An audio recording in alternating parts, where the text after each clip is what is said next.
पति की कमाई पर पत्नी का कितना हक।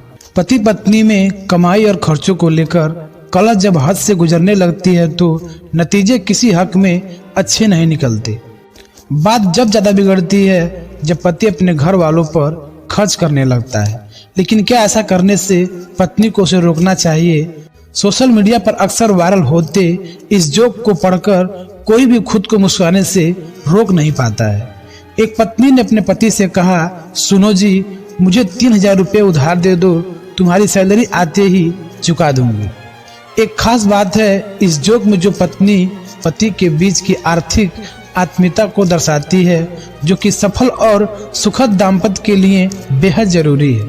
लेकिन क्या यह सभी कपल्स को हासिल हो? तो इस सवाल का जवाब नो में ही निकलता है और बताता है कि आज भी अधिकतर पत्नियां पैसों के लिए पति को मोहताज रहती हैं। आज भी मतलब एक ऐसे दौर से है जहां लड़कियां तेजी से शिक्षित और जागरूक हुई हैं। बड़ी तादाद में वह नौकरियां पेश भी हैं। मुमकिन है कि कमाऊ पत्नियों को बात बात पर पैसों के लिए पति का मुंह न ताकना पड़ता है।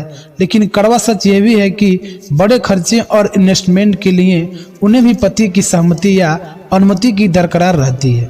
इस पर विवाद अपेक्षाकृत कम होते हैं, पर फसाद उन घरों में ज्यादा खड़े होते हैं जहां सिर्फ पति कमा रहा होता है। कमाऊ पति को खर्चों और निवेश के लिए पत्नी की राय कितनी अहमियत रखती है, यह उनके आपसी तालमेल और ट्यूनिंग पर निर्भर करता है। अगर ये दोनों न हो तो विवाद अक्सर छोटे बड़े हादसों की शक्ल में सामने आते हैं, जैसा कि बीती 30 जनवरी को भोपाल से आया है। 35 वर्षीय रविकांत वर्मा सीआरपीएफ भोपाल में तैनात हो कर सिविल कॉलोनी में रहते थे। घर उन्हीं की पत्नी रेणु वर्मा और 2 बच्चे थे। इस कपल के पास कहने को तो वह सब कुछ था जिसकी जरूरत आजकल होती है, लेकिन हकीकत में वह प्यार और आपसी समझ नहीं थी जो घर को घर बनाती है। दोनों में आए दिन कलह होती रहती थी। शादी के 8 साल हो चुके थे, जिसमें से ज्यादातर वक्त इन्होंने कलह में ही गुजारा था। कलह भी कोई मामूली नहीं होती थी। आसपास के सारे लोग इसके गवाह या तमाशबीन कुछ भी कहले होते थे। बीती 30 जनवरी को भी इन दोनों में जमकर तू-तू-मैं हुई। इस बार मुद्दा था रविकांत का अपनी भतीजी की शादी में कुछ पैसा खर्च कर देना, जो रेणु को बर्दाश्त नहीं हो रहा था। लेकिन यह उनकी जिंदगी की आखिरी कलह साबित हुई, क्योंकि अब दोनों ही दुनिया में नहीं है। हादसे के दिन कोई 1 बजे शराब के नशे में चूर रविकांत ने रेणु के जिस्म पर 2 गोलियां अपने सर्विस रिवॉल्वर से दाग दी और फिर एक शरीफ शहरी की तरह फोन कर पुलिस को इन्फॉर्म कर दिया कि मैंने अपनी पत्नी की हत्या कर दी है। पुलिस आई, लेकिन तब तक रविकांत ने खुद को गोली मार ली थी। दोनों बच्चे दूसरे कमरे में सो रहे थे। इसके बाद शुरू हुई इन्वेस्टिगेशन और चर्चाओं का दौर कि यह भी भला कोई आत्महत्या और हत्या कर देने वाली बात थी। ऐसे झगड़े तो आए दिन पति और पत्नियों में होते रहते हैं। यह सही है कि पति पत्नी का विवाद, झगड़ों, अलगाव और तलाक की वजह पैसा होता है। दोनों पैसों को अपने तरीके से इस्तेमाल करना चाहते हैं और एक दूसरे को गलत ठहराते रहते हैं। यही रवि और रेणु के बेवकूफी भरे दुखद मामले में हुआ था। यह कोई नया और अनूठा बात नहीं था जिसमें पत्नी चाहती थी कि पति अपने घर वालों पर पैसा खर्च न करे। लेकिन ऐसा होता नहीं है। इसे दुनियादारी के नजरिए से देखें तो पेरेंट्स और घर के मोह से कोई लड़का या पति पूरी तरह उभर नहीं पाता।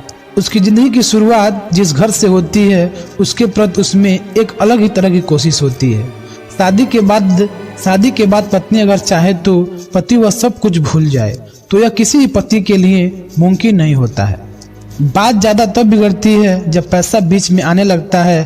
पत्नी नहीं चाहती कि पति घर वालों पर पैसे खर्च करे, जबकि पति के मन में यह भाव रहती है कि जिन लोगों ने मुझे पैदा किया, बेहतर परवरिश दी, पढ़ाया लिखाया और भी न जाने क्या क्या किया, उनके लिए कुछ हिस्सा अगर पैसों से चुका सकूं तो यह मेरा फर्ज है। कृतज्ञता का यह भाव गलत से नहीं है जिस पर पत्नी के स्वार्थ का ग्रहण लगता है तो जिंदगी दुश्वार हो जाती है। पत्नी जब इसे इश्यू बना लेती है तो पति 2 पाटों के बीच फंस जाता है। एक तरफ उसका गुजरा कल होता है और दूसरी तरफ भविष्य होता है। इनमें तालमेल बैठाने में अक्सर वह लड़खड़ा जाता है। उससे न वह छोड़ जाता है और न ही यह छोड़ जाता है। लेकिन एक बड़ा फर्क आ रहा है कि पहले के पति पत्नी के मुकाबले घर वालों पर ज्यादा तजुर्बे देते थे और आजकल के पति पत्नी और बच्चों को प्राथमिकता में रखते हैं। फर्क तो यह भी है कि उसे यह जिम्मेदारी निभाने के लिए पेरेंट्स या घर वाले रोकते टोकते नहीं, उल्टे प्रोत्साहित ही करते हैं। नए दौर के पतियों को कोई जोरू का गुलाम कहे, ताना नहीं मारे तो 3 दशक पहले तक बेहद आम हुआ करता था। नए दौर के पत्नियों को कोई जोरू का गुलाम कहते, ताना नहीं मारता, जो 3 दशक पहले तक बेहद आम हुआ करता था। यह संयुक्त परिवार के दौर की बात है जो आजकल न के बराबर देखने में आते हैं। अब तो लड़का कॉलेज में दाखिल लेते ही पराया मान लिया जाता है, क्योंकि नौकरी करने के लिए उसे बाहर ही रहना होता है। बेटा बाहर यानी बहू भी उसके साथ ही बाहर, जो 90% मामलों में नौकरी पेशा होती है। झंझट रविकांत और रेणु जैसे कपल्स के मामले में ज्यादा होती है, जिनमें पत्नी हाउसवाइफ रहती है और खुद की तुलना जॉब वाली पत्नियों से करने लगती है। जाहिर है उनकी जिंदगी उसे बहुत ही सुहानी और आजादी लगती है। क्या ठाठ है इनके, दोनों खूब कमाते हैं और खर्च करते हैं। जाहिर यह भी है कि ऐसी महिलाओं से यह उम्मीद नहीं किया जा सकता है कि वे नौकरी पेशा कपल्स की कठिनाई को समझेगी। इन पत्नियों को लगता है कि अब पति की जिंदगी और कमाई पर सिर्फ उन्हीं का हक है। पति ये दोनों देने में नहीं हिचकिचाता, पर 100% देना उसके लिए संभव नहीं होता, इसलिए वह चाहता है कि कुछ पैसा घर पर ही खर्च किया जाए। वह अपने उपकार और प्यार को नहीं भूल पाता और उसकी कीमत कुछ पैसे खर्च कर चुकाना चाहता है। तो गलत कहीं से नहीं होता है और किसी पत्नी को यह हक नहीं जाता कि वह पति को इस बात से रोक टोक करे और कोसे, और अगर ऐसा ही वह करती है तो खुद ही अपने वैवाहिक जीवन में आग लगा रही होती है, जिसकी आंच में काफी कुछ सुलझ जाता है। बात अगर वक्त रहते न संभले तो लगातार बिगड़ती ही जाती है, क्योंकि पति का सोचना यह रहता है कि सब कुछ तो इन्हीं लोगों के यानी अपनी पत्नी और बच्चों के लिए कर रहा हूँ। अब अगर 30 त्योहार शादी विवाह बगैर में घर वालों की थोड़ी मदद कर दी, कुछ पैसा खर्च कर दिया तो कौन सा गुनाह कर दिया। आगे कभी जरूरत पड़ी तो काम माँ बाप भाई बहन ही आएंगे। और क्या मेरी कमाई पर खुद मेरा भी इतना हक नहीं कि अपनी मर्जी से खर्च कर सकूं।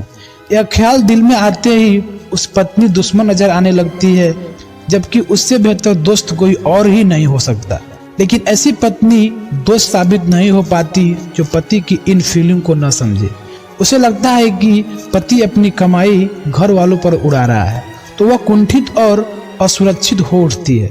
कई बार तो वह पति के प्रति इतनी पजेसिव हो जाती है कि बात बात में शक करने लगती है कि यह मुझसे छिप कर घर वालों को पैसा दे रहे हैं। पति से पूछती है तो उसका झल्लाना स्वाभाविक बात है। इसकी दूसरी स्टेज होती है पत्नी का चाहने लगना कि पति घर वालों से ज्यादा बात न करे। इसके लिए वह अक्सर पति को फोन भी चेक करने लगती है कि कहीं वह घर वालों के ज्यादा संपर्क में तो नहीं है। ऐसे में वह पति से शिकायत करती है या सफाई मांगती है, फिर पति भी भड़क उठता है। वो दौर कभी गुजर चुका है जिसमें बेटा पूरी कमाई माँ बाप के हाथ में रख देता था और पत्नी ताकती रह जाती थी। अब पत्नी की परिवार आर्थिक भागीदारी या भूमिका बढ़ी है, लेकिन इतनी नहीं कि वह पुराने जमाने की सास की तरह घर की वित्त मंत्री हो जाए। परिवार एकल हो या संयुक्त पत्नी को खर्च और जरूरत के लिए मुनासिब पैसे मिलते थे। सास की गैर मौजूदगी में घर वही चलाती है। ऐसे में वह अगर चाहे कि पति अपनी मर्जी से खर्च नहीं करे तो कलह तो होगी, जिससे बचने के कुछ टिप्स यहाँ दिए जा रहे हैं। पति यह समझे कि उसकी कमाई पर हक जमा कर पत्नी कोई गुनाह नहीं कर रही है, यह बेहद स्वाभाविक मनोवृत्ति है। आपकी कमाई पर आपके बाद पहला हक उसी का बनता है। हर खर्च में पत्नी की सलाह लेना एक अच्छा रास्ता है, जिससे पत्नी को अपने वजूद और बराबरी का एहसास होता है। घर वालों पर जो भी खर्च करें वह पत्नी की जानकारी में होनी चाहिए। पत्नी को खर्च करने का अधिकार दें, इससे वह किफायत से चलेगी। जब कभी ससुराल में खर्च करने की नौबत आए तो ना नुकुर न करें। याद रखें, मायके में पत्नी की शान इससे बढ़ती है और उसका आत्मविश्वास व आपके प्रति प्यार सम्मान भी बढ़ता है। पत्नी के लिए एक खास बात, पति अगर घर वालों पर खर्च करे तो उसे ज्यादा रोके टोके नहीं। यह याद रखे कि आपसे इधर भी उसके कुछ फर्ज और जिम्मेदारियां हैं जिनमें हाथ बटाने से उसे खुशी और संतुष्टि मिलती है। अगर आपको लगता है कि पति घर वालों पर जरूरत से ज्यादा खर्च कर रहा है या पैसों के बाबत उसे घर वाले इमोशनली ब्लैकमेल कर रहे हैं, तो समझ और सब्र से काम लें। उसे उनकी नीयत और उनके घर की जरूरतों और जिम्मेदारियों का एहसास कराएं। वक्त रहते कोई बड़ा इन्वेस्टमेंट करने के लिए पति को राजी करें।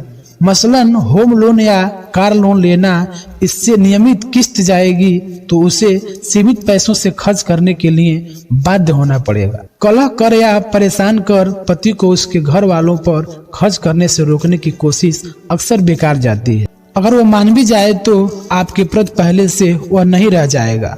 अगर वह मान भी जाएगा तो आपके प्रति पहले सा नहीं रह पाएगा। बचत नकद करने के बजाय सोना आदि खरीदें। नकदी पास में देखकर घर वाले तो क्या हर कोई बालुशाही की मक्खियों की तरह मंडराने लगता है। अगर घर वालों से पति की नजदीकियां जरूरत से ज्यादा बढ़ रही हैं तो उसका ध्यान कहीं और बटाएं। सीधे ऐसा करने से न रोकें। बात बात में पति के घर वालों की आलोचना न करें, इससे पति को काफी कठोर महसूस होता है। तो दोस्तों, ये थे पति पत्नी और पारिवारिक वैवाहिक जीवन व्यतीत करने का एक नया तरीका।